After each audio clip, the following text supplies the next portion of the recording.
Hello, everybody. My name is Ray. Welcome to the Evangelical Dark Web. I have a special guest with me today on the program, and it is Dr. Bobby Lopez. And Bobby Lopez is someone I've been following for a very long time, at least since in this industry. A long time is like 2019 to me. And he was the former whistleblower at Southwestern Baptist Theological Seminary. And just how are you doing today, sir? I'm doing great. I'm really happy for you. I don't know if are you revealing any good news in your life? Yeah. I've revealed good news already. Okay, yeah. So I'm just really excited to be with a new father. It's exciting, you know. So Yeah, I mean, recreating the first becoming of a parent is you can't quite do that, but the second time around, you can just kind of take it in and enjoy it more. And I found that right, really rewarding. yeah. A lot of the stress is like lower because you've already done it once. So Yeah, exactly. So you can kind of yeah. enjoy the moment even more. So, um, obviously, being in education is huge as far as what you've done in ministry. And one thing that I really admire about you is you're not a one-trick pony.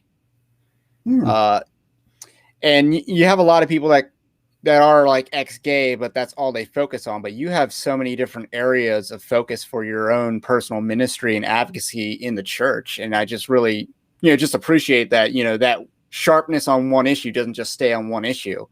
It Yeah, well, translates to other issues like politics. I think you're pretty sharp on certainly Southern Baptist things, education, and coming up with solutions for that. So we're going to touch upon a lot of topics today. And if you are in watching the stream, feel free to submit questions and we can get to them if we do. I've been pretty good about taking live stream chats and asking those questions. But otherwise, let's get started. So what is your story and why couldn't you share it at Southern Baptist or Southwest Baptist Theological Seminary?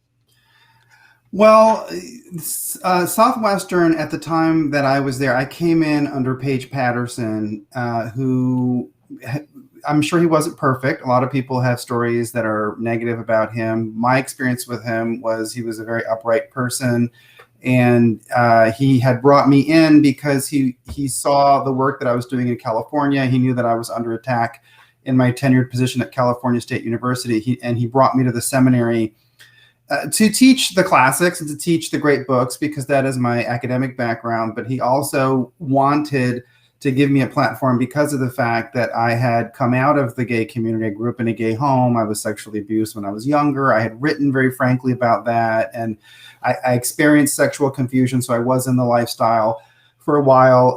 And he felt that my testimony on that was respectable because I could look at it with a clear mind, and I did put it in context to other issues. So he brought me there really to be a vocal voice within the Southern Baptist Convention because the Southern Baptist Convention is very weak on those issues. So when he was removed, unfortunately, So he thought they were weak on those issues? Paige Patterson? Yes. Yes, he was worried about the direction that the Southern Baptist Convention was going in on those issues because all the way back to 2014, even before I got to Southwestern, they were already compromising by saying, for instance, that ex-gay therapy or conversion therapy was against the gospel. So they were already, and that helps the gay community, regardless of what your views on marriage are, because the gay community wants to say that everybody's born gay and you can't change, right? So he brought me there, but when he was removed, because there was a big Me Too, shuffle there, that he was accused of being sexist and of not dealing with sex abuse claims very well. They brought in an entirely new administration, and the new administration under Adam Greenway was transplanted there from Southern Baptist Theological Seminary, and I was not welcome. They wanted to move in the direction that Al Mohler was going in and that other people in the Southern Baptist Convention were going in, which was they wanted to back away from what they considered inflammatory topics on LGBT. They wanted to just only have a couple spokespeople who would deal with this, and those spokespeople were heavily coached So they had real clear limits as to what they could say. They didn't want people talking about same-sex abuse. That was a big taboo. They did not want people talking about coming out of the lifestyle through your own effort. That was taboo. So because of that, I was given marching orders. I also had written about whistleblowers and the evil of non-disclosure agreements, and that did not go over well because they used non-disclosure agreements all over the Southern Baptist Convention. So it wasn't just the gay issue, but that was a big part of it. Okay. Yeah, because I read the piece that was like the what's the right word? Because I don't think that was the reason you were fired. I think they wanted to get rid of the pretense, the piece that was a pretense. Right. And I thought it was very strong. Like, how could you fire someone for that piece that was written under a pseudonym? Right. Oh, right. Yeah. It was about same-sex abuse. Yeah. And what was the relationship between you being fired and the Ethics and Religious Liberty Commission of the Southern Baptist Convention? Because the Ethics and Religious Liberty Commission. Yeah, the Ethics and Religious Liberty Commission under Russell Moore had wanted to build this new phase of discussing the LGBT issue where they would not come across as homophobic. They had in 2014 this big summit, and they invited all the leaders of the Human Rights Campaign to sit and talk to Russell Moore personally until late in the night. And that was all happening the same month that the Human Rights Campaign had listed me as the number 2 biggest threat to human rights in this report called The Export of Hate, which was absurd because I'm like one of the mildest people, but they had put me on there. And because of that, I think the Ethics and Religious Liberty Commission always had a block on me. They would, I had exchanged emails with some of the people there, Andrew Walker, Karen Swallow Pryor, but they did not want me to be a public voice on that issue. And when I was called in several times by the provost at that time, who was at Southwestern, his name was Randy Stinson. Randy Stinson, who was a fellow of the Ethics and Religious Liberty Commission, told me that commission did not like me, that they had been in conversations with him, and they felt very uncomfortable with the kind of work that I was doing. Now, mind you, this was totally inappropriate, Ray, because the provost who was in charge of my career at Southwestern is supposed to act as the provost of Southwestern. It's a conflict of interest for him to be using that position to pressure me at my job in order to advance the interests of the Ethics and Religious Liberty Commission. And since then, Russell Moore has left. So it's clear that the agenda that they were pursuing at that time was not an agenda that really squared with the Baptist faith and message. It wasn't the right direction for the Southern Baptist Commission or convention to go in. So they had a big hand in my firing. But since then, that provost had to resign because it turns out he was a drug addict for many years. So the soap opera gets crazy. Yeah. I didn't keep up with that story. Wow. Yeah. And of course, the Ethics and Religious Liberty Commission has seemingly been weak on every important issue. Yes. And it's just such an embarrassment. I recently talked about the moral majority and how I thought it was a successful movement, in part because it inspired a generation to be more pro-life than its predecessors. And now you see those Gen X politicians are the politicians that are passing these pro-life legislations in states all across the country, because it wasn't the boomer cons and it wasn't the previous generation before that. So you see a lot, like, I think if they want to erase that movement so much, it kind of denotes some sort of effectiveness of it. Doesn't mean it was perfect. Doesn't mean it was great as it was we thought it was at the time, but it did do some very important things. 2 of them are create a massive voting block of evangelicals as a conservative voting block. And then it also created a more conservative generation through the Reagan, because it helped Reagan become president. And therefore that Reagan inspired a generation to be more conservative. Right. Yeah. And you did not get that from the Bush 8 years. Right. No, it's true. It's true. In the book that I'm just finishing now, that's going to be available at the summit that we're having later this month. I have a whole thing about Generation X, the Brady Bunch generation. The Brady Bunch launched in 1969, 2 years before I was born. And I think our generation right now, it's hard to see all of our accomplishments, but I think we're going to play a major role because of the fact that we were the generation that first experienced the breakdown of the family. And we kind of saw it on the ground for what it was. And we were not quite as brainwashed as the millennials were, definitely not. And I think that our generation has a lot of pockets of very strong conservatives that you don't find in other generations because of what we went through and because our childhood was so defined by Reagan. Reagan came into office when I was 9 or 10, when I was 10, and he left office when I was a freshman in college, just to give you an idea of, how much influence he had. So. Right. And millennials didn't get that with Bush. They didn't get that and Gen Z certainly didn't get that with Bush. And they might have gotten a taste of that with Trump, especially in comparison to how things are now. They see how bad things are now. Yeah. So they might have a bad taste in the other direction. But we kind of touched up on this a little bit earlier. But do you think that the Southern Baptist Convention is poised to embrace the Revoice movement? I assume you're familiar with the Revoice movement. Right, of course. Conference. Okay. Of course. And if you're a follower of the channel and subscriber of the channel, which you should be, subscribe if you haven't already, you should also be familiar with the Revoice movement, as I've done some coverage of that. Sorry. I think that the Southern Baptist Convention is absolutely going down that road.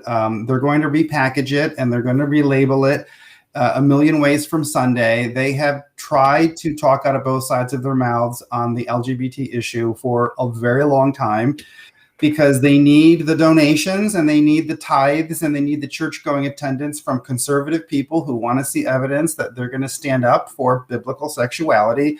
But at the same time, they want the access to the media and the donation from other nonprofit sources, and they want the prestige that comes with surrendering. They don't want to deal with actually the cost of standing up to the LGBT lobby. So what the Southern Baptist Convention is going to do is they're going to repackage the same ideas under different terms in many different ways. I don't know if you've noticed how whenever they talk about the LGBT movement, they come up with a key term and they keep on repeating it to try to get people to accept it.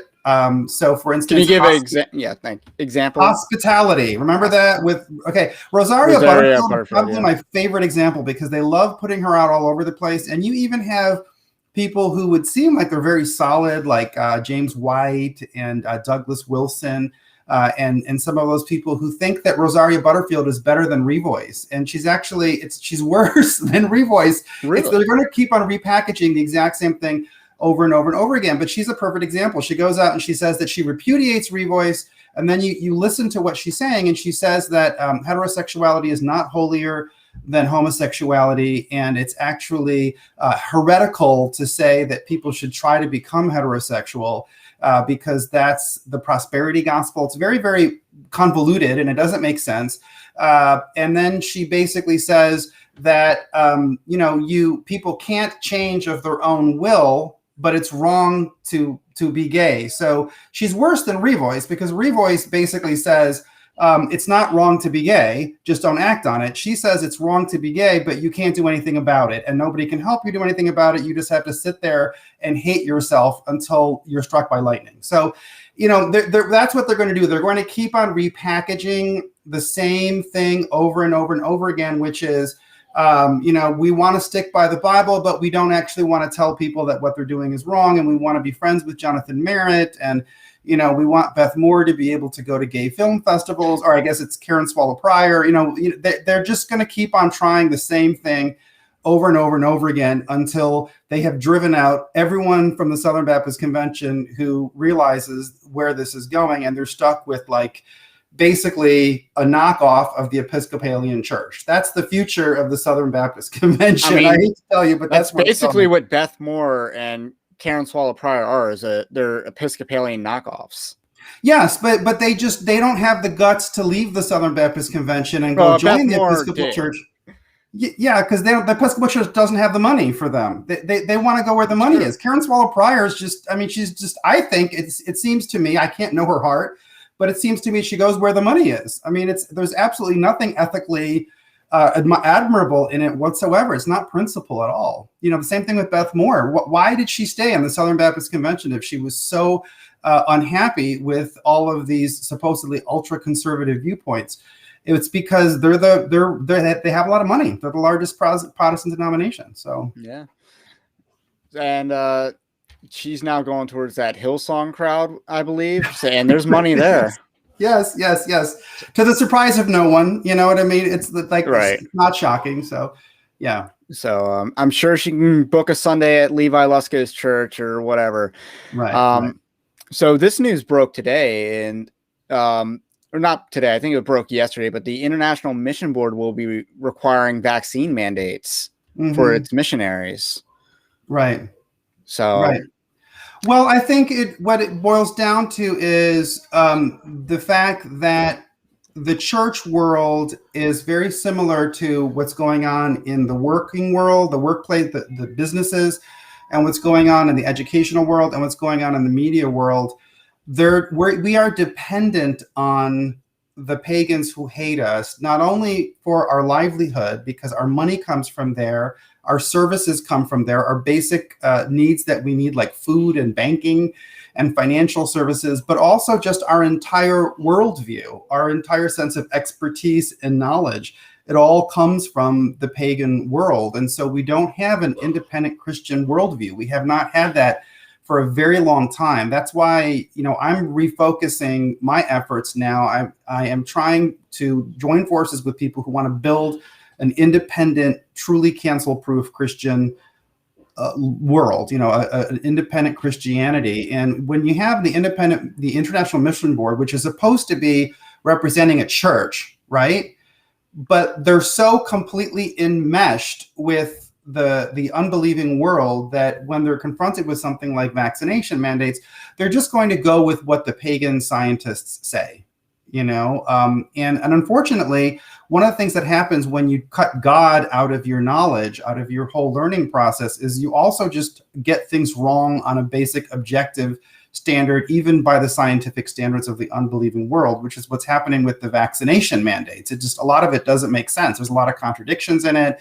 I'm not someone who's fanatically anti-vaccination or anything like that, but the things that Fauci says, the things that Jennifer Psaki say, a lot of these things are just so blatantly contradictory, and it changes from one week to the next that they're wrong because they don't have God in their thought process. I mean, they're so far. Yeah. I was in the middle of penning an article on it, and it's like there's no use in even refuting this with scripture because they're not making a scriptural argument for their policy. Right. They're making a purely pragmatic argument. So the only way to really respond to that is club them with the fact that they care more about what the world thinks than what the Bible says, because that's what they're doing. They are loving the world and appearing as the world. And just another Southern Baptist question that I have, because this is very similar. There's a lot of emphasis on sex abuse in the church. And you're actually really qualified to speak on this, and you've submitted resolutions in the past, which is why I want to ask you this question. What are people like Rachel Dunhollander actually advocating for, and is it biblical? And how does it differ from your approach? Well, it's not biblical. And first of all, I take great exception to people like Rachel Dunhollander because they've made an industry out of having survived sex abuse. But, as someone who I came out of sex abuse and I've been involved in communities of support for sex abuse survivors, one of the biggest no-nos in our community is to rate your own experience as more important because of who your perpetrator was. If you look at Rose McGowan on Twitter, one of the things that Rose McGowan says, by the way, Ray, is my son making noise? Can you hear him? It's fine. Oh, okay. Are you hearing him? Only a little bit. Okay. I could tell him to kind of. Is my daughter making noise? No, I don't know. Because my son, he's like trying to play on the other side of the door. So, I think that one of the problems is that Rachel Dunhollander, Beth Moore, a lot of these people, what they've done is they've created a tiered system for sex abuse survivors. And, if your perpetrator was a right-wing, disgusting Christian man, you're up here. And if your perpetrator was a Democrat like Joe Biden, your case disappears. Nobody cares. If you go to the Twitter feed of Rose McGowan, she's one of the people that I actually can very much respect. in all of this, because she goes after the Democrats and she goes after the left and the people like Time's Up and the people at Human Rights Campaign. These are groups that were left-wing groups that made tremendous political advantage out of the sex abuse issue. And then they were all caught conspiring with Andrew Cuomo to silence his accusers. And it's the same thing that you happen in the Southern Baptist, that it's the same thing you see happening in the Southern Baptist Convention. People who have suffered from same-sex abuse and who are abused by openly gay liberal people, our stories are never going to be brought anywhere to light. I mean, we're utterly erased because of the fact that our perpetrators are not highly attractive targets for this political movement. If your perpetrator, if the person who raped you was somebody who was Republican, somebody who was very staunchly complementarian, someone who could be portrayed as sexist or patriarchal, that a Roy Moore type, then all of a sudden you have all of this support, you get funding, you get publication deals. And then when you have people who are abused or their cases are mishandled by somebody who is more favorable to the woke crowd, you're shuffled off and you kind of disappear. There was a young woman who contacted me from Southwestern Baptist Theological Seminary, and she had stories of people who had gone through very abusive situations while they were at Southwestern Baptist Theological Seminary under Adam Greenway, not under Paige Patterson. And their cases, I got Capstone Report to publish some of the testimonies there. Nobody would pick it up. Nobody would touch it. Their cases went nowhere, right? They were just completely erased. I brought that to the attention of Hannah, what's her name? Hannah Kate Williams. Hannah Kate Williams. I brought this to her attention on Twitter, and she told me to get a life. She told me that her story was way worse than mine, and that all that happened to me was I got fired. What a bummer. When I said, wait a minute, hold on a second. You had a livelihood. Yes. You had a livelihood, a family to provide for, and she's telling you that. Yeah. And I was abused for a very long time, for 15 years. I was raised in the gay community. I was completely silenced. The gay community covers up sex abuse in ways that it's worse than what the Catholic Church did, the way that the gay community does it, because they really work on you psychologically and they try to convince you that you weren't abused, that you were born gay, and that you knew about this from the time that you were 4 and you wanted this, and they were liberating you, not raping you. Even if it's violent rape, like they get you drunk and then they take advantage of you. They still hide it in those ways. And the sex abuse conversation in the Southern Baptist Convention, there's no regard for that whatsoever. They don't talk about it. They just want to make, if there is any mention of same-sex abuse, they have to make it that it's some closeted homophobic right-wing person who did it. Like we're living through the movie American Beauty again and again and again. They don't want to admit that the liberal gay community or anybody who's liberal is responsible for some of this. And that's how Harvey Weinstein got away with what he did for so long, because all of these liberal politicians covered up for him. That's how Andrew Cuomo got as far as he got. That's why Joe Biden's accuser basically has been erased, and he's still sitting in the White House, and people aren't talking about it. So I think we're seeing the same thing in the Southern Baptist Convention. And since you brought up Hannah Kate Williams, yeah, she blocked me on Twitter and the thing is, I don't know what to think about that situation, because she's being touted as a prop to achieve a political agenda in the Southern Baptist Convention. And I'm kind of less like, she's trying to give me reasons not to believe her, because I just see her flippantly lie about things. Right. So she's lying about all these little things. Did her story really happen? I have no doubt. Just to point out the example, like she's claiming that her house was egged, or her apartment was egged by support, like the conservatives of the Southern Baptist Convention. And I said Pixar didn't happen on Twitter, and she attacked me personally for that. And she's like, you're not the police. And I basically said, neither is Twitter, and yet you're telling them all of this. So I don't know how much she's telling. How much of what she's saying is truthful, how much she's lying, because I know she is lying about some things, but I don't want to just flippantly dismiss her because she lied about one thing.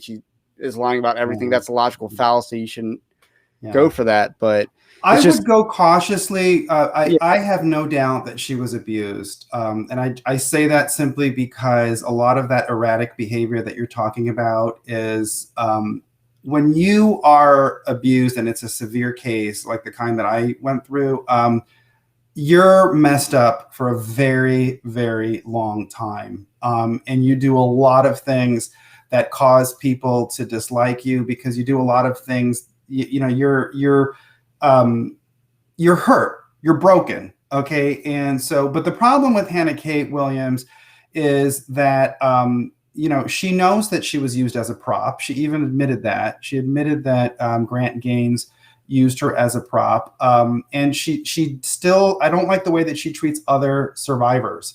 You know what I mean? Even if she's going to be crazy with someone who's not a survivor, who, she just decides that she's going to limit who she's going to talk to in the political discourse. I've seen her treat other people who have their own stories, and she dismisses them. And that to me is something where she needs to get out of the public spotlight. And she's still tied to people who are covering up other people's stories. I mean, in my case, in the Southern Baptist Convention, remember, because it sounds like you read that article that I wrote that got me fired. I was fired for writing about same-sex abuse. I'm an abuse survivor who was absolutely mistreated by the very people in the Southern Baptist Convention who championed Rachel Denhollander in that whole cause. And so I think that I cannot take seriously any of these people who are trying to make an industry out of being sex abuse survivors who refuse to confront the people who did what they did to me. It's just wrong. But I do think Hannah Kate Williams probably, I have no doubt that she was abused because her behavior, it just bears all of the marks of someone. When you are abused, and especially at that age, I'm not sure when her abuse began. I think at very least like 13 years old for her. Yeah, at least that long ago. Yeah. I was first abused at the age of 13. I don't want to get into my story, but you don't have to. Yeah, when you're at that age, and people close to you are blaming you for it, or everything gets twisted around, and it goes on for years and years and years. And then you start doing self-destructive things because that gives you a feeling like you're in control of the situation. This is how I have noticed a lot of people end up identifying as LGBT. I'm not going to say that everybody, this is their story, but a lot of people, they are coerced into it when they're young. And the easiest way to deal with that, especially if you feel like you're never going to be able to recover from it and have a normal heterosexual relationship, is to just say, yeah, I wanted it. And then you have control over everything, and then a lot of times they become promiscuous or reckless with their own lives because they feel like they have control over what happened to them, as opposed to being totally powerless. So I think, there's a lot of complicated things that go on in survivors' lives. But what the Southern Baptist Convention has done is not helping at all. It's the absolute opposite of being helpful, because what they're doing is they're turning this into a weapon, this whole issue. And, for her to go after Mike Stone, for instance, who himself is a sex abuse survivor, to me, that crossed every single line of decency. Because it's so clear that you're just using the sex abuse issue as a weapon to try to help one political camp defeat another camp, and you're not working for the cause of sex abuse survivors. You know what I'm saying? Now, along the lines of Mike Stone, to touch on the lawsuit, which I would say is a violation of 1 Corinthians 6, I believe is a chapter. But that aside, what exactly could the Southern Baptist, like the executive committee, Mike Stone, Rod Martin, what exactly could they have done in her case, or even in other cases as a whole? Nothing. I mean, the person, to the first of all, the number one person you have to go after is always the perpetrator. Okay, this is a thing with abuse survivors. It was the same thing with Megan Lively, who tried to make her abuse experience all about Paige Patterson and what he did when he was president.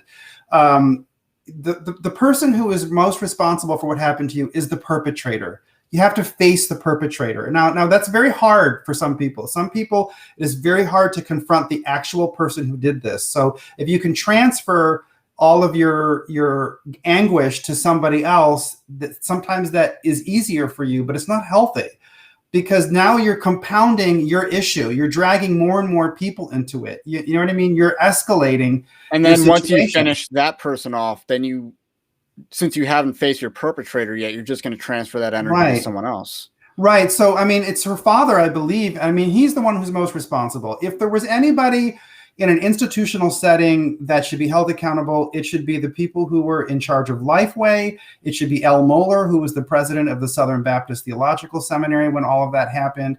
And it should be all of these principals in the Southern Baptist Convention who were at Southern when that abuse happened to Hannah Kate. And that would be Adam Greenway was there, Danny Aiken was there, Russell Moore was there, but maybe not Danny Aiken, I think, but he was tied to Moeller at some point during that time. He's always tied to Moeller. Yeah. Russell Moore, I should take back Danny Aiken, but Russell Moore was a dean there. Randy Stinson was a high-up official there. So was Jason Allen. So was a lot of the people in Lifeway. So what I don't understand is why Hannah Kate is going after people who were on the executive committee years after her abuse happened and who were not involved in what happened at Southern. It's too many degrees of separation. And so I just think that is an example of how counterproductive the discussion in the Southern Baptist Convention is. You know, for instance, the resolution they had at the most recent convention, they said that they were going to appoint this independent committee, supposedly, to investigate how the executive committee handled the accusations. Okay, excuse me, but in 2019, I lost my job, and I'm a sex abuse survivor, for writing about sex abuse and trying to advocate for it. But the people who did all that to me, none of them are falling under the purview of this, because that mandate to investigate only refers to people who are part of the Conservative Baptist Network and who serve on the executive committee. That tells you everything you need to know. This is completely, it's not going to solve the problem of sex abuse. It's not going to make it any better. It's not going to make anything better for sex abuse survivors, because all of the energy is being poured into really a political battle against one group of people, and sex abuse survivors are becoming pawns. And again, it's just terrible to the community of people who have come out of sex abuse, because again, there's a hierarchy. And if your perpetrator was the right kind of perpetrator, you get the red carpet rolled out to you, right? And if your perpetrator, the way you explain the hierarchy, it basically sounds like you're applying the principle or the concept of intersectionality to sex abuse. Yeah, absolutely. Absolutely. Absolutely. You get tons of points if you were abused by a Catholic priest, or, you know, if you were abused by Boy Scout. Yeah, a Boy Scout leader, or, you know, or someone who was closeted. You know, you get tons of points if you were abused by Roy Moore or somebody who belonged to a founder's church, etc. But, you know, if a perpetrator was a Hollywood producer who's a leftist, powerful power broker, if your perpetrator was Ed Buck or Terry Bean, the founder of the Human Rights Campaign, I mean, you're going to go for years and years and years. You're going to get harassed, hounded, blacklisted, and people are going to keep on doing it. The one magazine, I have to tell you, that I was amazed that they actually kind of put a stop to that cycle with me was Inside Higher Education. When I first got fired from Southwestern Baptist, they sent out this hit woman reporter, Colleen Flaherty, to do a hit piece on me about how, I deserved to get fired because I was anti-gay.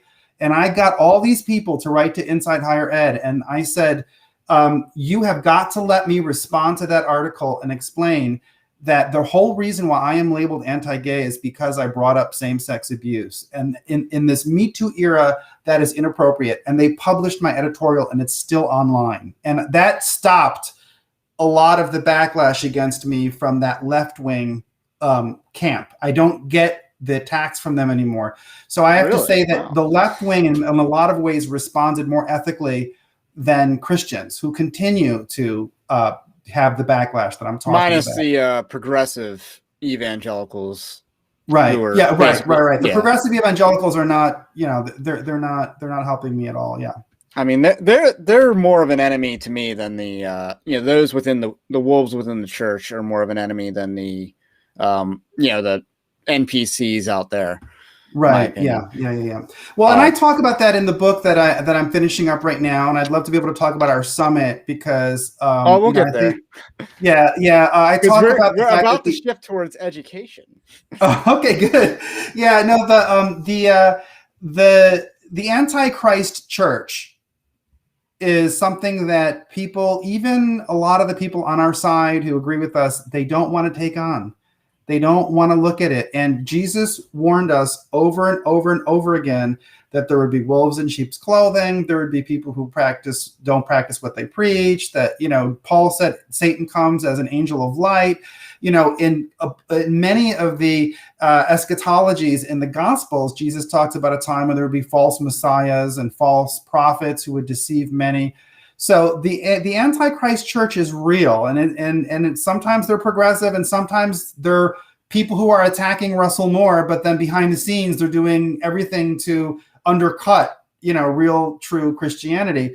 So Right. They're it's very basically real. saying here and no further, except even though they need to go even further, which is just a very confusing way to word it. But it's like when Tom Askell was saying there are no bad guys running for president of the Southern Baptist Convention. They're all good guys. Like, no. Right. If you're going to make that you're here no further, like, no, you should have been calling out Ed Litton. The fact that you weren't calling out Ed Litton before is why you lost to Ed Litton. You just didn't understand politics.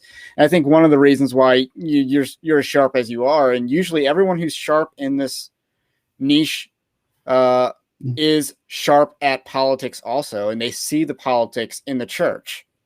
That's well, I appreciate you saying that. I really take that as a compliment. And I think that one of the things I'd want to add to that is that you always have these peacemakers who will say things like Bart Barber is this person who, he was a trustee at Southwestern when I got fired. His conduct was atrocious. I'll just say that. I don't want to get too deep into it, but I have people who out there who will say things to me like, I love Bart Barber. He's a brother in Christ. And I'm like, okay, but when you're saying that, where does that leave me? I was the one who had my livelihood stripped away. There were people who were trying to at least defend me so I wouldn't get blacklisted everywhere. And they went into Bart Barber was the guy simping for Ed Litton and his plagiarism, if I recall. Yes. Is that correct? Yeah. Yeah.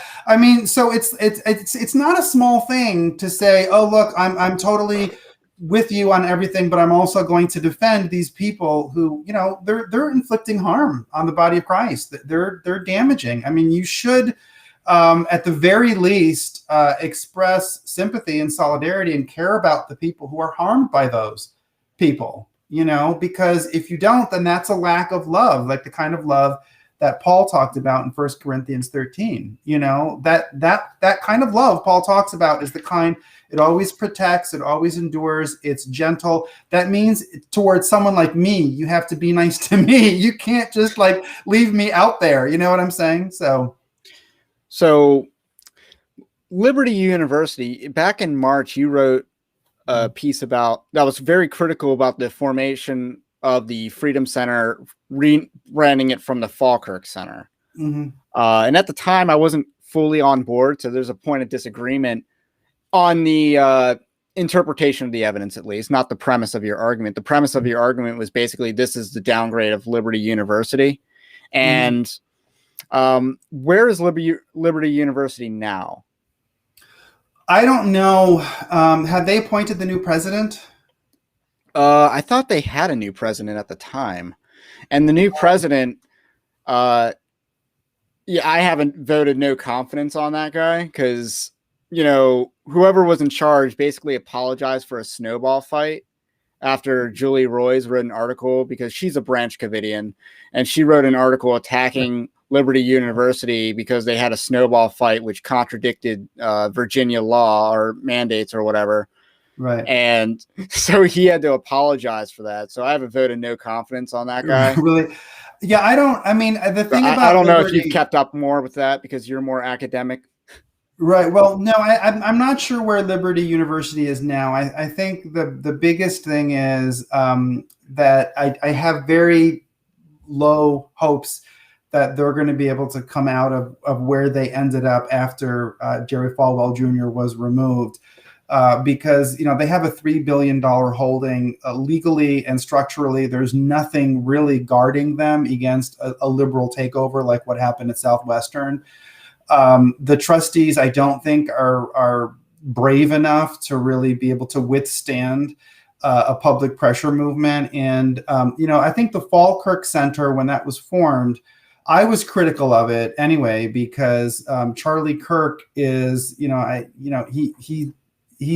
doesn't represent the direction that's really going to help our church, or the church world stay on point. He does not advocate for politics from a Christian standpoint. He didn't. Not from the beginning. I mean, he was basically libertarian. He was very pro-LGBT. He was very hostile to people who were pro-life.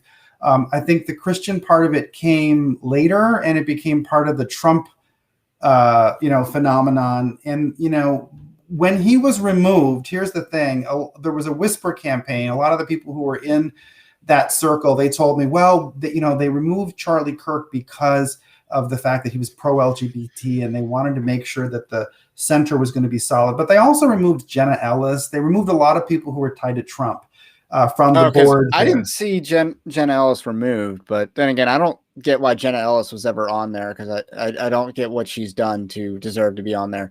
But from last I saw, that they actually looked more conservative, in my opinion, because they had people like well, maybe they are. Maybe they are. It's the jury's out on it, as far as I can tell.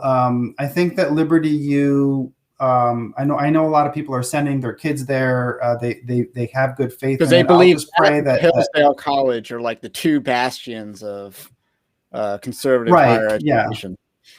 Yeah. And my attitude is that that's just not enough. We can't just have like 6 places. I think that we have to build an entirely new independent Christian education world, and it has to kind of break with all the models that have come before.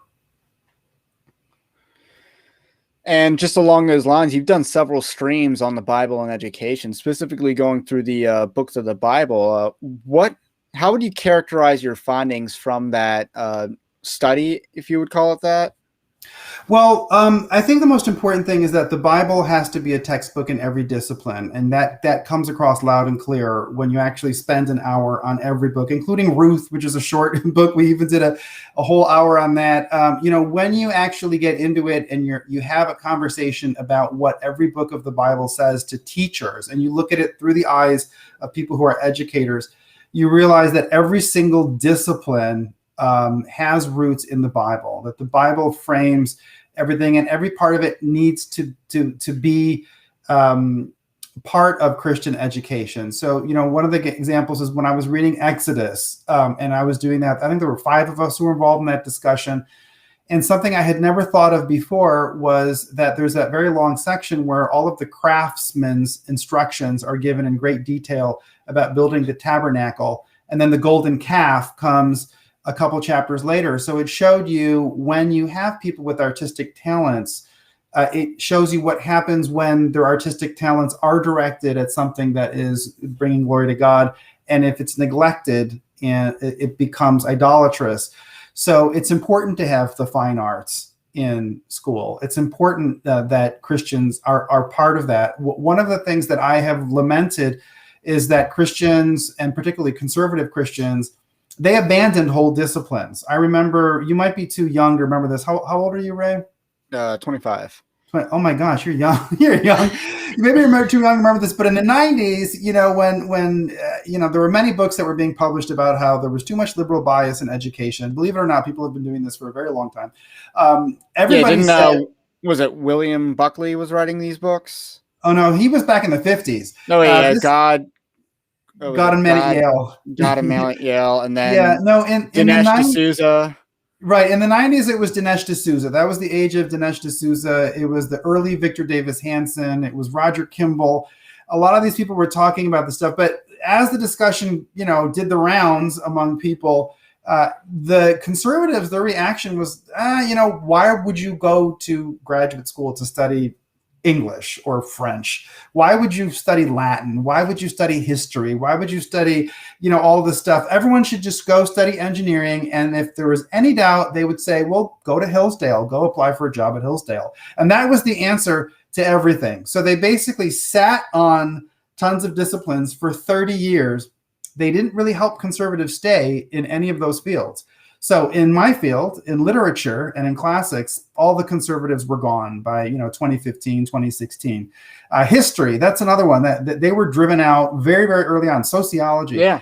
And then now, people are angry about critical race theory. People are angry about the pronouns. People are angry about all these different things that they never anticipated were going to come around and bite them. And they don't have any allies either at the Christian colleges or at the secular colleges. There's nobody in those departments who agree with us, who can defend us and can defend our interests. So we're left defenseless. As we go into the debate on critical race theory, and Texas just passed a law banning critical race theory in schools, I have no hopes for the future of that law. That's going to be enforced by liberals because they're all the administrators in these schools. And the attorney general is not going to override them and haul some liberal to court for teaching, Malcolm X to a group of seventh graders or something like that. What's going to happen is that law is going to be used by liberals to drive even more conservatives out of the classroom, because a conservative walks in and they bring up race, and then immediately they're going to cite that law and put you under investigation. That's a very interesting thing. But how much say do parents have in the enforcement of that law? None. I mean, they can go and they can get angry at the school board, but the only way that they can actually make a change is to pull their children out of the school system. Okay, they can't report it and then an investigation can ensue Yeah, because they're going to have to file it with an office that's run by liberals. It's hard to convey to people how bleak the field of education is. What you're saying is it kind of sounds like an abortion law where, Planned Parenthood has to show you an ultrasound before they can kill your baby. And then who's going to enforce that? Oh, Planned Parenthood. Yeah, exactly. Yeah, they'll do internal investigations, and they'll tell parents, we did an internal investigation and, we decided that we're innocent. That's the kind of thing that they're going to do. But in the field of education, there's nobody there. There's nobody, even if you go to a Christian college, Wheaton, Biola, Samford, any of those, there's none of us are there anymore. We've all been driven out. So I almost kind of want to tell parents, stop going and screaming at school boards. You're beating your head against a wall. You have to do what we're trying to do with Cancel Proof Christianity, where you have to build new schools. We just have to actually design and build new schools, look for funding, recruit students, design a curriculum that we believe in. We have to innovate new models, have hybrid homeschooling and in-person classes, give people options. They can put their kids in 2 days a week, or they can put them in 5 days a week. They can be online, or but we have to pull out of the whole system, especially with education. We've got to unplug from the grid, because right now, if you just go and you demand to have some say in the public schools, you're going deeper in. It's kind of like, what are those traps that they trap around your ankle, and the more you fight it, the deeper the hook goes. You know what I mean? A bear trap? Is it a bear trap? I don't know. That's how a bear trap works. Really? Okay, there you go. I've never been stuck in a bear trap before, so I couldn't tell you if that's how it works. But you're talking about the sunk cost fallacy, where you're basically investing more and more because you've invested so much. Instead of cutting your losses, you're going to go deeper and deeper. But at the same time, I think you can do both. You can pull your kids out and then go hard on the school boards. I think you can do that approach, because then you're negotiating from a position of more leverage. That's for sure. Yeah. But and it's also a fight for other people's kids. Yeah, but I think the ultimate goal that we need right now is we've got to build our own institutions. I agree with that. And not the way that we did before, where people threw trillions of dollars at founding Christian colleges, and they all got taken over, every single last one of them. I mean, maybe there's a couple that are left, but you've probably seen this when you look at, for instance, the National Association of Evangelicals and the Council of Christian Colleges and Universities. They all made this grand bargain on religious liberty, which basically meant that they were going to enforce the Title IX rules on their faculty and students. And in exchange, the Trump administration gave immunity to the directors and officers and the people who ran the institution. So it was just terrible. And that was, they gave up on trans, on gay, and all of those different political ideologies. They surrendered.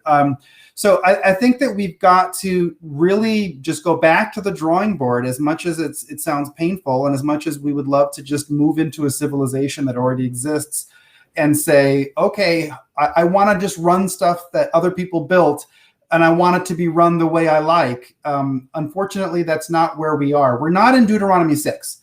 When God told the Israelites, I'm going to bring you to a holy land. You're going to live in houses you didn't build. You're going to eat from gardens you didn't plant. We're not there. We're in Jeremiah 29, when God says to the Israelites, I'm kicking you out of Jerusalem because you really messed up, and I'm very upset with you.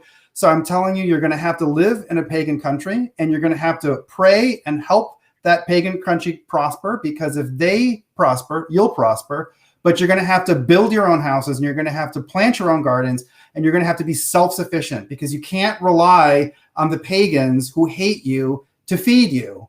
And what we are doing right now, Ray, as Christians, is we're doing the opposite. We are cursing the pagan country that we live in.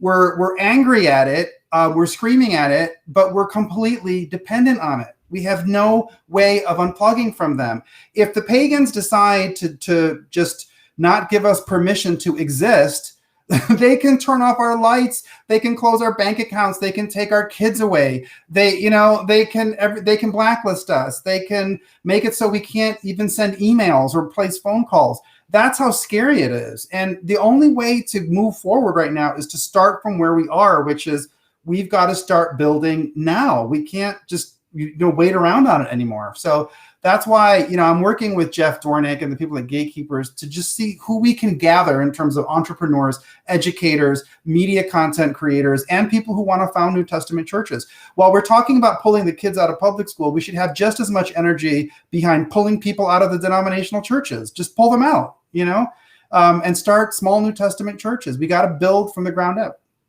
Yeah, I definitely am a believer of what you just said, everything about creating a new infrastructure and trying to become as unreliant on big tech or anything like that as you can. Obviously, that's hard to do on the internet if you're trying to create a web-based business, because, there's major payment processors, or, your Stripe, your PayPal and all that. And of course, you're going to be reliant on either Google, because, I use YouTube, and the reason being is there's not a really good competitor out there. Let's just be honest about that. Rumble's confusing, and BitChute doesn't really have the audience. Right. Yeah. So you gotta.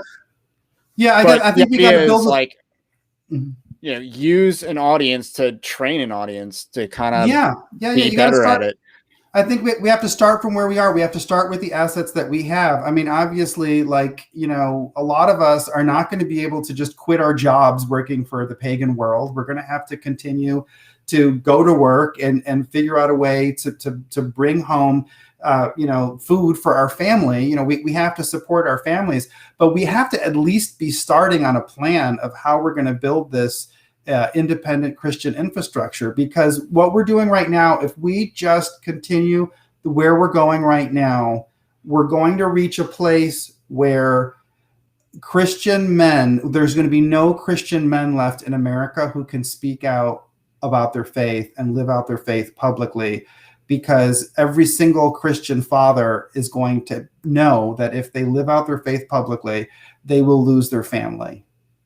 And that's the benchmark. That's the baseline that I'm starting from. I'm starting from the point, a lot of cancel culture stuff I don't care about. I don't care if Ben Shapiro can give a speech at Berkeley. I don't care. What's important is if we're at a point where Christian men have to choose between losing their family or living out their faith publicly, we have too deep of a love for our wives and children to want to put them through that. And we, as a movement of conservative Christians, we have to be sensitive to that. We have to understand that. I stood out. I stood up. I took the hits. It was very scary. The Lord has taken care of me, but it's been really hard. And I can't just tell other people to make the same sacrifices that I made, because I can't give a lot of these people jobs. I don't know where to send them if they lose their work and if they get blacklisted and the reputation is destroyed. And then in America, the reality today is, for a lot of Christian men, if you're in that position, the chance that your wife is going to divorce you increases exponentially. That's the biggest reason why women file for divorce, is because their husband becomes unemployed. And then you lose your kids. Then you're stuck, with child support you can't pay. You're in arrears. That's what most Christian men are facing. And they're not going to want to face it. Now, you are a husband and a dad, and you have the courage to be able to do all this, but you just have to think of a lot of Christian men. They can't do it. That's why when people say, where are all the Christian men standing up? My thing is, let's build a world for them to live in so that they don't have to choose between standing up and feeding their family. You follow what I'm saying? Oh, I completely follow what you're saying. And to your point, because I'm very sensitive to everything you just said, not in the way that I'm offended, but I'm just very aware. And, even today, September 9th, 2021, this has become very apparent to me how real this could get to me, because I don't make money from doing this.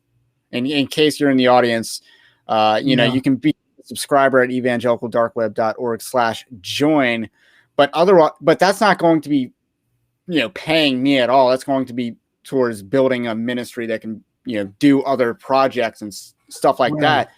But otherwise, I make my money in the pagan world. Yeah. And, Joe Biden regime trying to use OSHA to kind of coerce people, that could very well affect me. Yeah. I don't know. I don't know if the company that I work for that's incredibly woke, but otherwise good to me, because, nothing political really happens. Mm-hmm. But, I'm on their paternity leave. But otherwise, are they going to stick their neck out for me? Are they going to allow religious exemption? Are they going to do these things? Because I don't know. Yeah. And well, the good news is that this is the perfect time to have this conversation. This is the perfect time to have the summit that we're going to have on September 25th. You can find out about it at cancelproofchristianity.com. You can go and get involved. Now is the time to do it, because especially with the COVID mandates, this is real to a lot of people for whom this was just nothing but science fiction fantasy before. People are realizing that cancel culture is not just about Ben Shapiro giving a speech at Berkeley. It is, and it never was, really. Yeah, it never was. It's Christian men being able to support their family. I mean, you as a dad, you just had a child. Would you agree that as a Christian man, one of the things that weighs so heavily on your heart is that God gave you a family? Oh, yeah, absolutely. You have a wife and children. You don't want anything bad to happen to them. And cancel culture is a war on families, because it takes away Christian men's ability to provide for their families, and it places them in a weak position where, let's face it, a lot of men, when they lose their jobs, women skip out and they take the kids and they kick you out and they make you eat canned soup in an apartment somewhere, and life gets hard. Yeah. And, I'm lucky that I don't face those pressures, because, we've had way less money in the past, but, the last 3 years or so, I've been really good financially for my family, because, we got into the industry, as I like to call it, in Maryland. Mm-hmm. And, it's a lucrative industry, but at the same time, now you got Joe Biden wanting to threaten that. And I've never felt threatened by a president's actions before, personally. Mm-hmm. And I did by Obama. Oh my gosh. When Obama's Department of Education published the Dear Colleague letter, and I was up for tenure at California State University, that was scary. And Kamala Harris was the Attorney General there. And I mean, I was put under investigation for 600 days for taking students to the Ronald Reagan Presidential Library, because they said that was an act of anti-gay discrimination. I mean, it was just that was scary. And then Trump, honestly, I supported Trump. I was about to correct myself because Trump locked the country down. So obviously he shouldn't get a pass for not affecting my daily life. As obviously Obama's policies did, but they didn't. Like, it wasn't an overt pressing threat that you could directly point. There's no, degrees of separation there. Right. Well, and I, as an educator and as an evangelical, I supported Trump, but now I have to speak frankly about what happened during his presidency. It was a very dark time because Betsy DeVos was the Secretary of Education, and she sat on a lot of things. In a lot of ways, she made things worse. We could, that would be a whole other show. But I think that there's a lot of areas where he made it worse.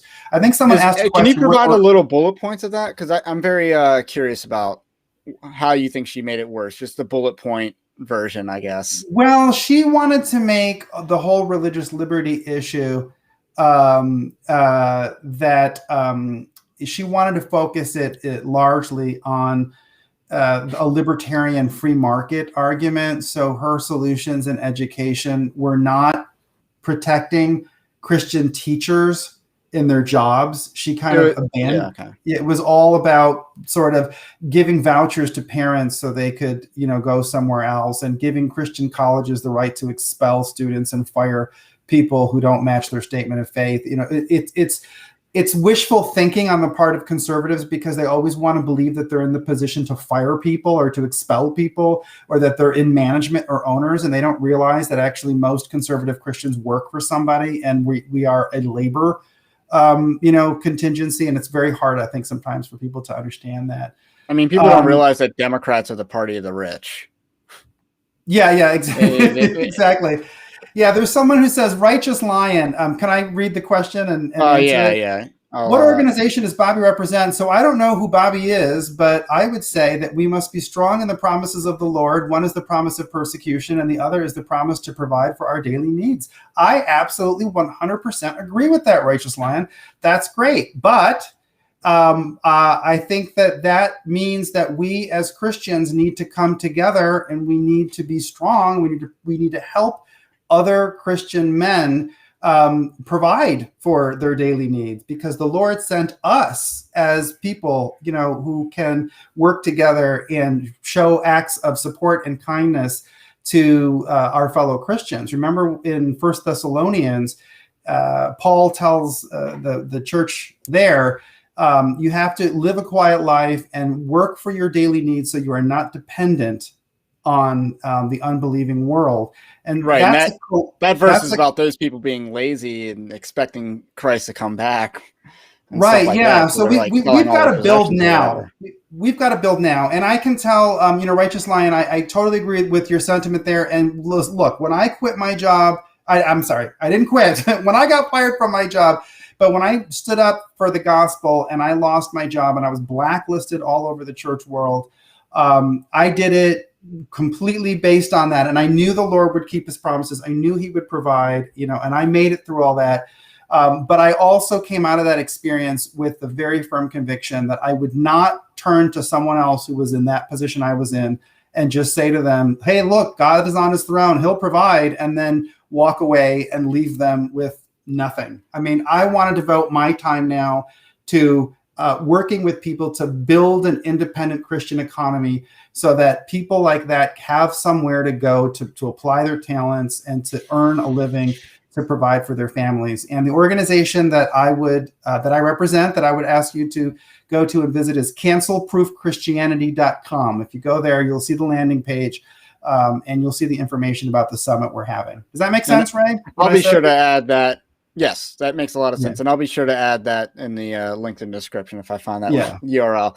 But you're absolutely right that we shouldn't just be, we know God will take care of ourselves, but that doesn't mean we don't love each other in this process. That doesn't mean we don't build up infrastructure to make it easier for God to provide, so to speak. And one of the things that I'm working on is providing a hub. The page is technically live, but it's like hard to I don't have it navigated on my site. Is, I've created a hub on Evangelical Dark Web that I'll explain more about. It's just like resources for Christians. Finding a church, I don't have finding a job yet, but I have other things like if you need legal help, stuff like that, political activism, more on that will come eventually. Yeah. But we need, dating, even like we need, it's trying to be a hub to point you to the different spokes that you need to take care of and the spokes that you need. And of course, one of the spokes will be self-defense, because I think that's an increasingly important thing that every Christian should be taking seriously, because I actually think there'll be civil war in my lifetime. And I know. I'm. If you had said that 20 years ago, I would have said, "Oh my gosh, let me get off this guy's crazy." But no, I talk like this all the time. It's gonna happen. And I'm at the scary thought where it's like I kind of want it to happen, because I don't think there's another process by which America could be saved. Yeah. Well, and that's a scary place to be. Yeah. I think it's not going to look like the first American Civil War. It's probably going to look a lot more like the Spanish Civil War or the 30 Years' War. I was thinking it would be more like Korea.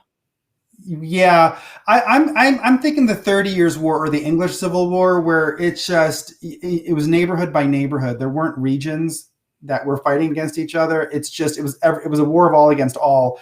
And I think that this for me drives home the need to build this independent Christian sphere, because we're going to need to have our world that can withstand all of that shock, all of that turbulence. We're going to need to be able to build our own civilization, because I think not only is there going to be civil war, but I think American civilization is going to collapse. It's going to be like when the Western Roman Empire collapsed. It's a lot of things that we take for granted are going to be shut down. A lot of the supply chain, a lot of the trade routes, a lot of the services and goods that we can get. I think a lot of that's going to be breaking down in the next 20 years.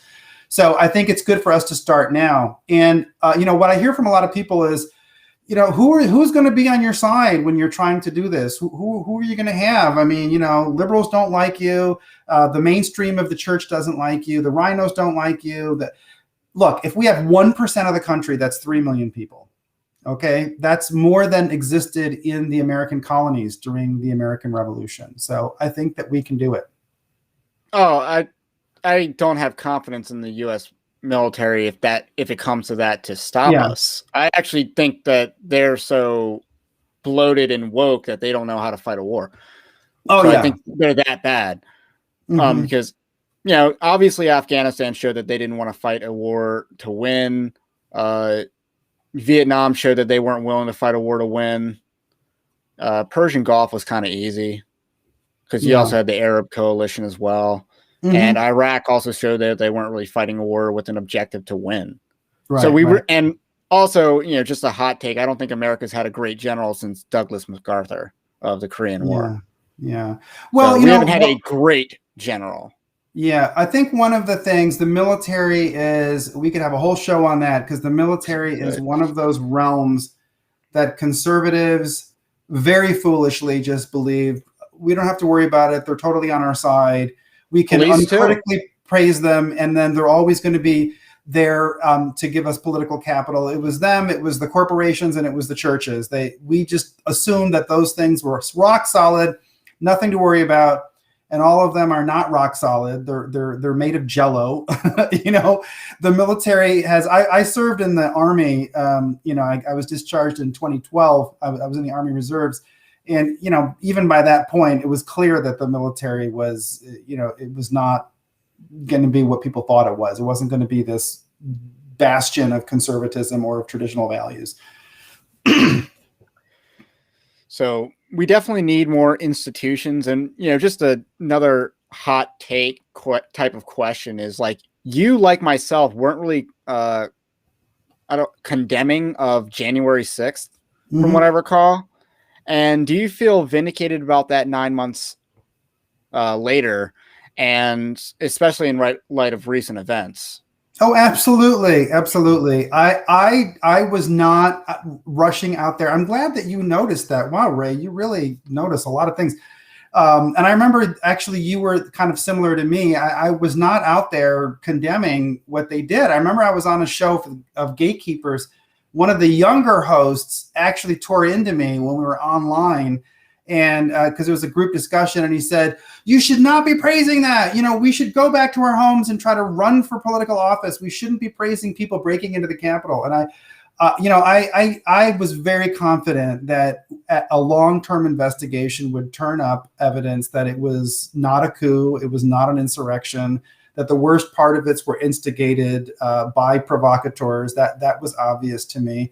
And I thought that it was very much in line with a long, illustrious tradition of people saying, this Capitol ground belongs to the people. It is not the property of the elected officials, especially if we're in a moment where we don't trust our election system. It's, that belongs to the people. And we should be able to enter the Capitol building to voice our objections. That's why liberals go and they storm the Capitol building all the time. Remember during the Kavanaugh hearings and even earlier this year they stormed the state capitol. I can't remember what state it was, but like Oklahoma or something like that. Yeah. Well, and during the whole Black Lives Matter thing, I wasn't totally hostile to everything that people were bringing up during Black Lives Matter. I thought that there were things to complain about with the justice system. But my question was, why are you burning down the AutoZone?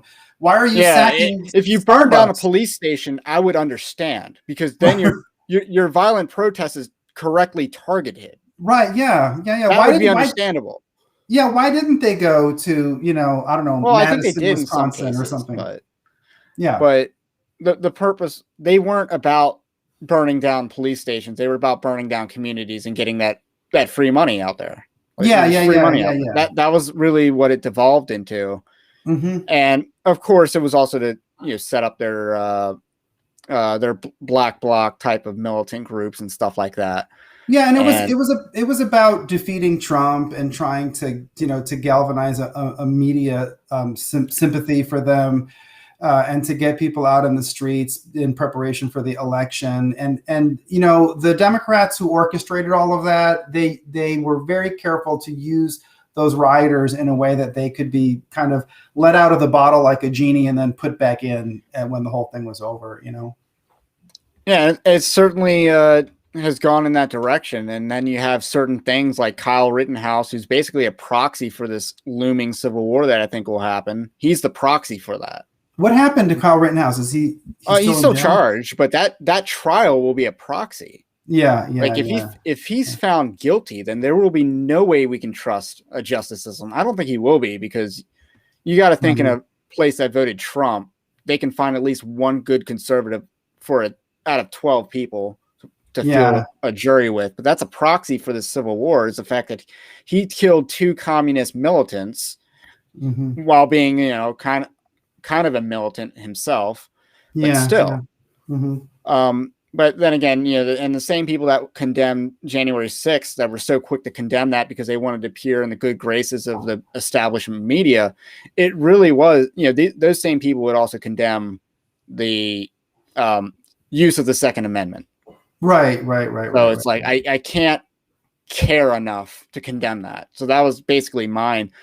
So let's talk about the Cancel Proof conference. I know you brought up a little bit more about it. Yeah.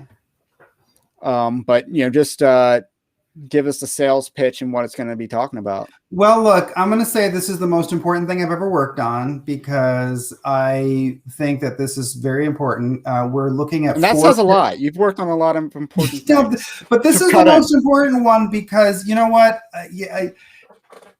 We have to build this. We have to build a stronghold, and we don't have one right now. I think that we thought we had strongholds in the past, and it turns out that they were not strongholds, that they were totally susceptible to being taken over and taken from us. We need 4 areas of independence. We need to be independent in schools. We need Christian schools that are totally unplugged from the education system. And, and that doesn't mean just resurrecting the Christian schools that have already failed us. We need to build an entirely different education system. And part of that means that we've got to throw out the whole idea of trying to slap a Christian label on 4-year degrees. I think we need to move to 2-year degrees, associate's degrees, that cover everything that we need, but also give people a trade. Hopefully Christians can graduate from high school with the associate's degree and go right into the workforce. We need to unplug from the accreditation system and get out. That's one part of it. We need independence in churches. We've talked about this. Right now, there are many scenarios where people are in good schools. They're in good home schools, or they're going to a good Christian school. But what's messing them up is their church, because the youth ministry at church, or the choir, or the vacation Bible school, there's all these weak spots in the church, or the whole church. The pastor himself feels very subject to cancel culture and doesn't really want to stand up. And if the whole church is too plugged into the big denominations like the Southern Baptists or the Methodists or the Catholics, you're still part of cancel culture. There's still the pagan world working through their antichrist proxies in the church are still going to have the ability to take away things that you need to support your family as penalty for you standing up for the gospel. So we need an independent church movement. We need an independent entrepreneurial movement. We need workplaces that are going to be built on Christian values. So we need to make sure that when we're talking about Christian-owned businesses, that they aren't unethical people who are using the Christian label to hide the abusive way that they treat their employees. Because trust me, I don't know if you've been around the block enough, but I've been around the block for many years, and I've seen a lot of Christian businesses or Christian labeled entities or organizations that are just the worst places on earth to work for. So we need to build up, we need to bring together entrepreneurs, bring together the resources so there are workplaces and industries where Christians can live and thrive, and where they can feel secure that if they're doing a good job, that they will be rewarded for that job, and they're not going to have that job taken away because they stood up for the gospel. And lastly, we need an independent Christian media. We need that. And that doesn't just mean... Now, is that about entertainment, or is that about information? I think both. And I think it's about communications. We have got to get unplugged from big tech. We need to find those very smart Christians in math who can understand algorithms, who can build their own tech platforms, and who can get us beyond the reach of cancellation by the Mark Zuckerbergs and the YouTubes and the Amazons, et cetera. No, I think a lot of everyone wants to create a new social media network, but I think they want to create a new social media network because they're not using the alternatives that have already been made versus being useful and crying. Like, what's his face? My Pillow guy. Oh, Mike Lindell. And he's just being completely redundant by trying to create frank speech, which is just a stupid idea.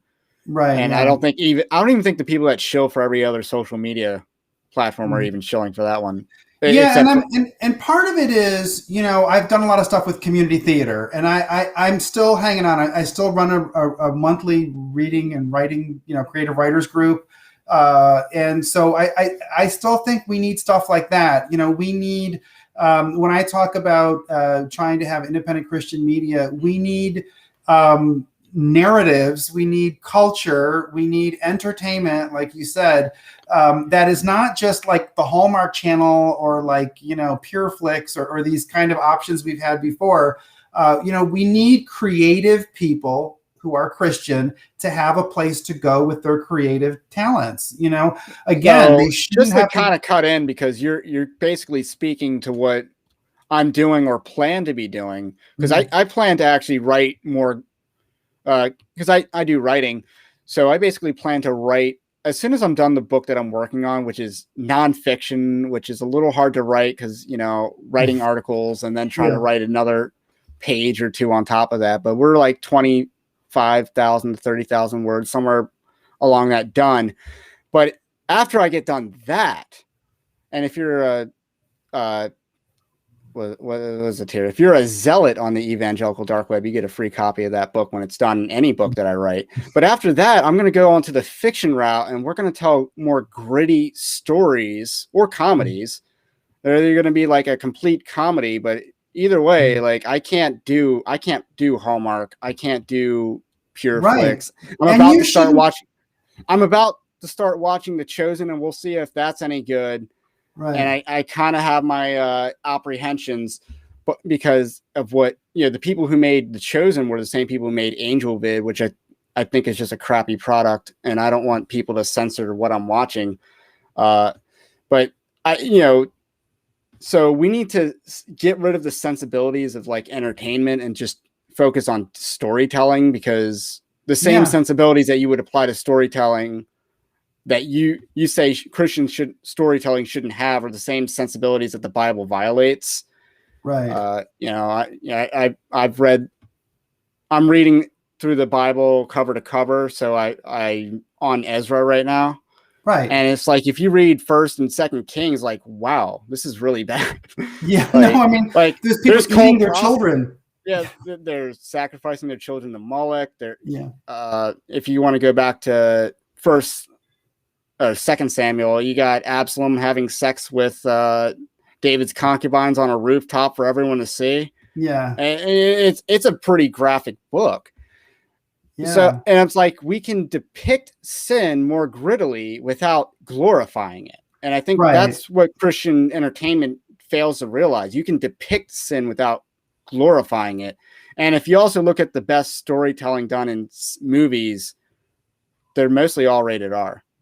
Well, okay, yeah, and I think that this is it kind of speaks to the big question that I have, or the big concern I have, which is that I think that Christians who have been gifted by God with the creative spirit, and who want to tell some of those ugly stories, or who want to challenge things, or who want to find beauty in the parts of life that involve suffering, that maybe involve people who do bad things. I mean, how many of us, when we tell our conversion narrative, we have to talk about what we did when we were sinners. So a lot of that, if you're gifted with the ability to tell those stories, you shouldn't have to choose between your faith and being able to tell those stories. You shouldn't be told, well, either you can give up all of your creativity and write these cookie cutter, things that are really predictable and easy, and we all know the plot from after the first 5 minutes for the Hallmark Channel, or you're going to go to Hollywood and work for people who aren't Christian and who have a total hostility to your faith, and you're eventually going to be asked to repudiate the Bible. That's the thing. And I don't think that we should, leave this up to, we shouldn't be satisfied that, Ben Shapiro is starting a production company. We shouldn't just say, oh, okay, we don't have to do anything because he's going to do it for us. No, I think we need to build up a whole landscape of narratives. Yeah. And I'm not I follow the lore people, but I'm not super familiar with what all they're doing, but I like what they're doing. I kind of want to go into, telling stories. Like I said, I want to do some more fiction writing. Yeah. I do have one that's complete, that's in a lengthy editing process, but I'm probably going to have another book finished by the time that one ever sees the light of day. Yeah. But, so, we got to tell real stories if we want to be able to compete. And the other thing I want to point out with, like, in all this talk about creating a Christian infrastructure, to use more business language, Christianity is not a value proposition. And meaning you can't just slap a Christian label on a product, and then that's why people should get that product. That's not a good selling point, and that always leads to an inferior product. Yeah. Yeah. So, yeah, I mean, part of it is all of these areas that we're talking about, they are all areas of social activity, and the way that we engage in the social activity has to reflect the Bible. We can't, like, I don't want to work for a Christian company that does things like what happened at the seminaries when I was there, where they would treat the professors and the workers and the students just atrociously. They would fire people with, on 2 weeks notice, and then, they would never, they would make them sign non-disclosure agreements. They would try to limit their academic freedom. So there are a lot of things like that. What does see me mean?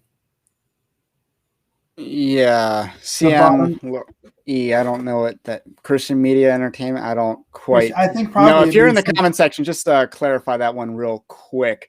But just along the lines of, like, we're talking about creating a Christian infrastructure. Okay. Thank you. Okay, there.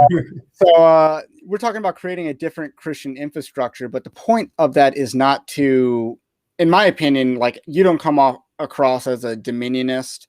And Right. yeah, I know the guy that I had from Dominion Dating was a little bit toting a little bit into that camp, but the Right. biggest, but you have people like the Bethel cult, which are all about let's slap a Christian label on paganism and then just create a different economy that way.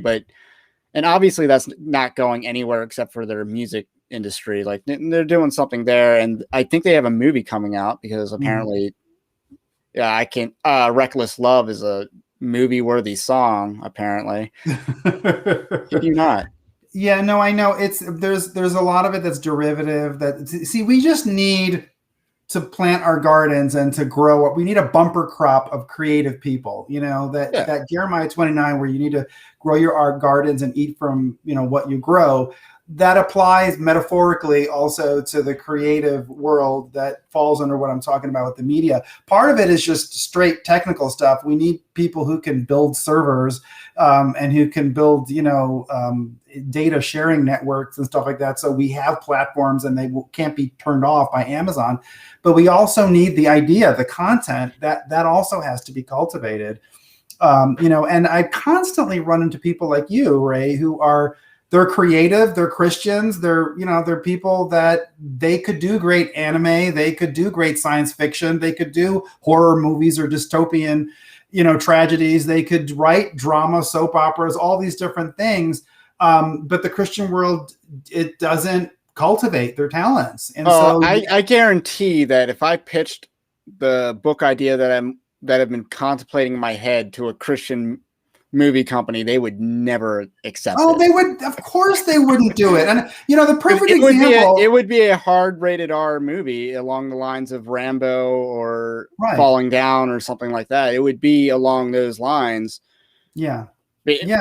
Because first of all, I think that's if you get rid of the limitations of storytelling. Like I think, again, if I look at my favorite movies, they're all like rated R because they push the boundaries of storytelling. The exception to that being the obvious Dark Knight, which I believe is PG-13, but yeah.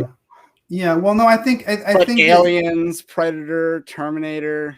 Yeah. No, I mean, I think you're, that's where a lot of people's, their creative spirit is. Some people have that, I think that if you're sharing your ideas and you're cultivating your craft with other Christians, iron sharpens iron, so they can kind of pull you back from the brink. Maybe you're at some point giving yourself over to spirits that are ungodly, but if you're with other Christians, they can help you kind of hone that. But if we don't have a community of people, if we don't have our own infrastructure, I started a creative writing program at Southwestern Baptist Theological Seminary, which they did everything to kill. I mean, it was ridiculous. They told me that it wouldn't count towards any major, and it wouldn't count towards any. It wouldn't even count towards an English major or anything. Yeah, like it wouldn't count towards a humanities major or none of that. It was crazy.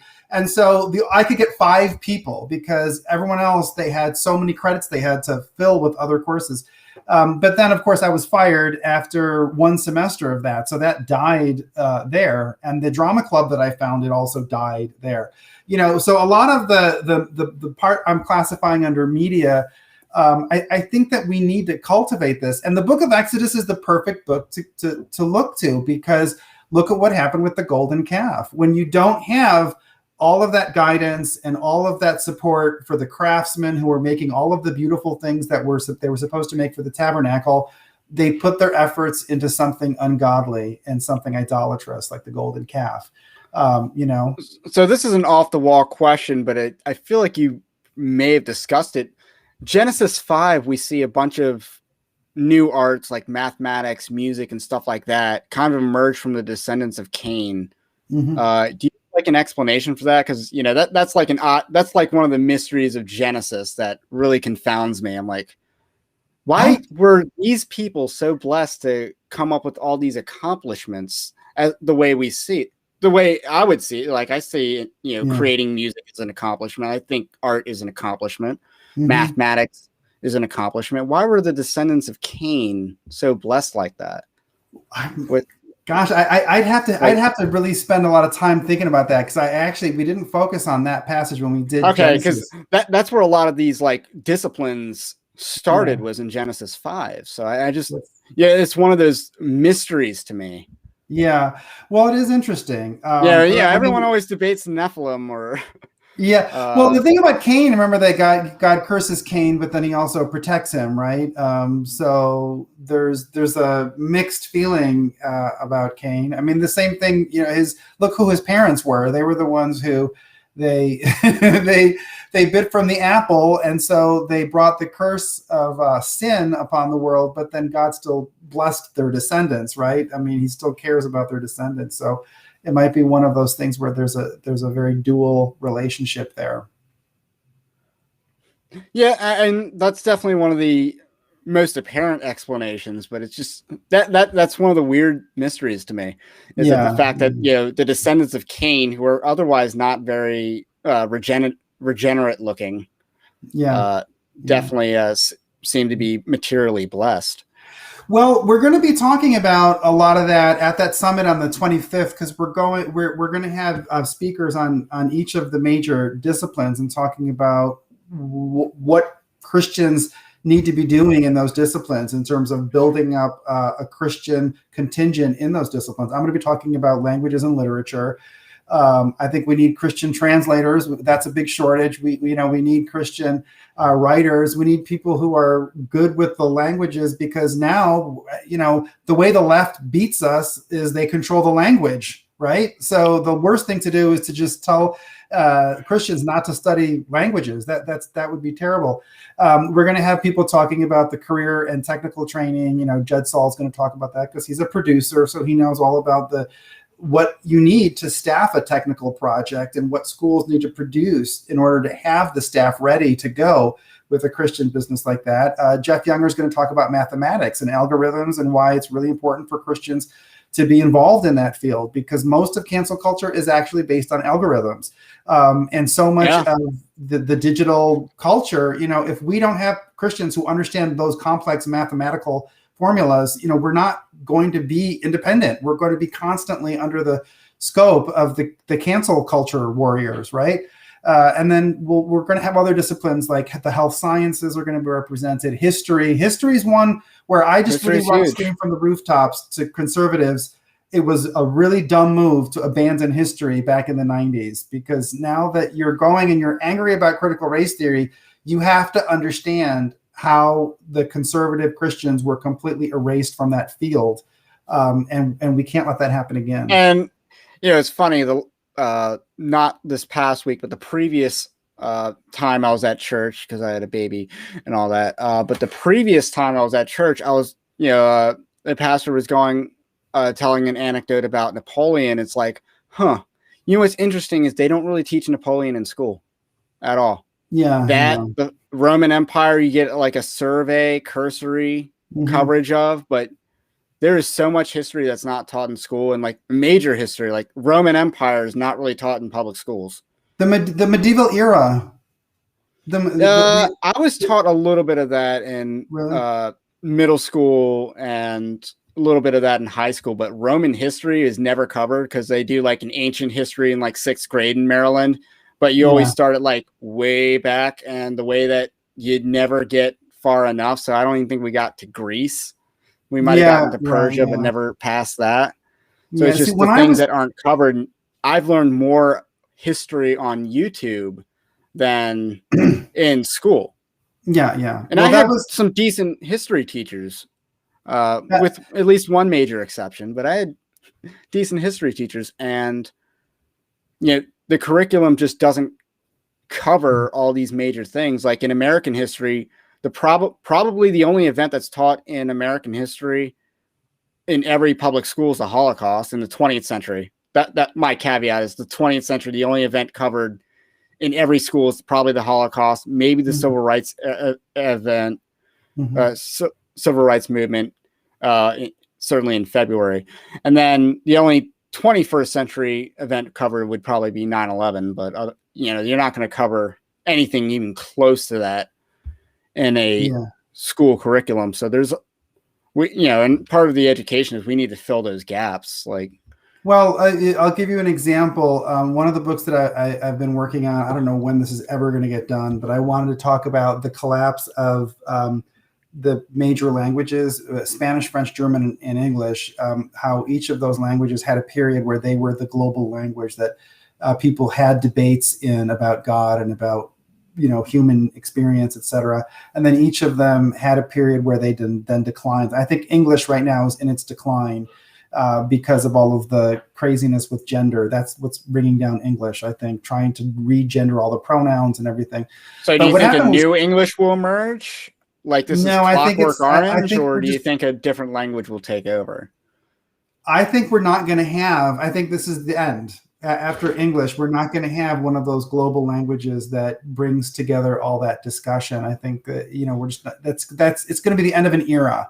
After Latin collapsed as the lingua franca, there was a series of European languages, and then I think it'll look different, Okay, so Texan English will become a language, and then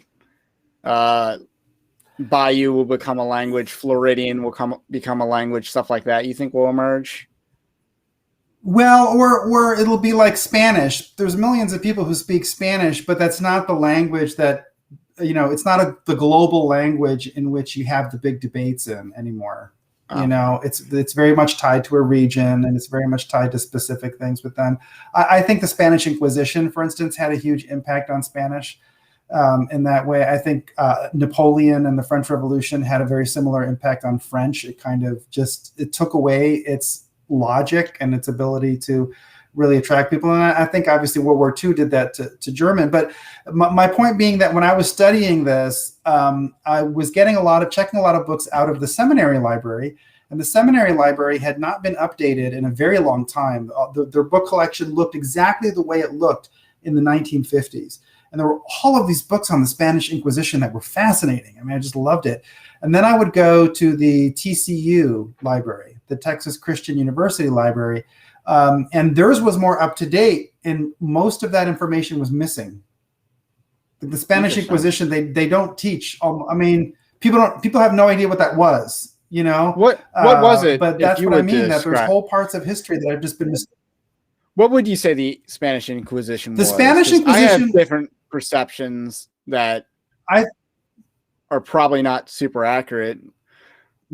So what would you say it was? Yeah. I think it was the first deep state. Okay. It was this massive enforcement and governmental and judicial system that wasn't tied to the crown and wasn't tied to the Vatican, and no one really knew how to control it. And it's very much like the intelligence operations in the English-speaking world today. It was a deep state. That's how I would describe it. And it persisted for a very long time, and it was very mysterious. And we still, to this day, really don't know everything that they did. But they had spies all over the place. It was very much tied to the Habsburgs, because at their height, the Habsburgs, they had a reach in so many parts of the world. So the Spanish Inquisition was like, you couldn't escape it. And of course, it was a big reason why the Protestant Reformation rose up, because I think the Spanish Inquisition covered for a lot of the corruption in the Catholic Church. I think that the Spanish Inquisition at some point completely lost track of its religious purpose, and it started to become an institution for its own sake. It just kind of perpetuated its own power. That's very interesting, because again, I've heard very different views on what it was. So the comparison to the deep state makes it rather easy to understand. And again, I like history. I'll watch history documentaries at 4:00 in the morning while I'm eating ice cream or Oreos or something like that. So I have no shame. Yeah, about I love doing that too. So anyway, I think we've had a pretty productive discussion, and certainly I think Christians can learn a lot about building institutions. Last call for questions if you're in the chat, while I just say, hey, if you want to support content like this, content like the Evangelical Dark Web, which again any proceeds will just go to creating more institutions like this, because for the time being, Joe Biden is not threatened by income yet. So I don't even have to worry about that ever. I don't have to worry about taking a paycheck from any of this. It's all about furthering that goal, the goal of building institutions and stuff like that. So you can become a subscriber at evangelicaldarkweb.org. And Bobby, definitely plug the Cancel Proof Conference once more. It's cancelproofchristianity.com. It's the most important thing I've ever worked on. Go visit it. And I think it's time for us to stop complaining and to build our own civilization. That's my slogan. If you go to that website, it'll bring you to the landing page, and you can live stream. You can join the conference live stream on September 25th, but it's definitely going to be the start of a series of things where we're trying to build independent Christian institutions. And that is what we need. So I think we're both on Gab at our respective names, I believe. And other than that, we're pretty easy to find. I'll link Cancel Proof in the description when I get the chance. But other than that, have a blessed day, and I will catch you all on the next one. All right. Thank you very much.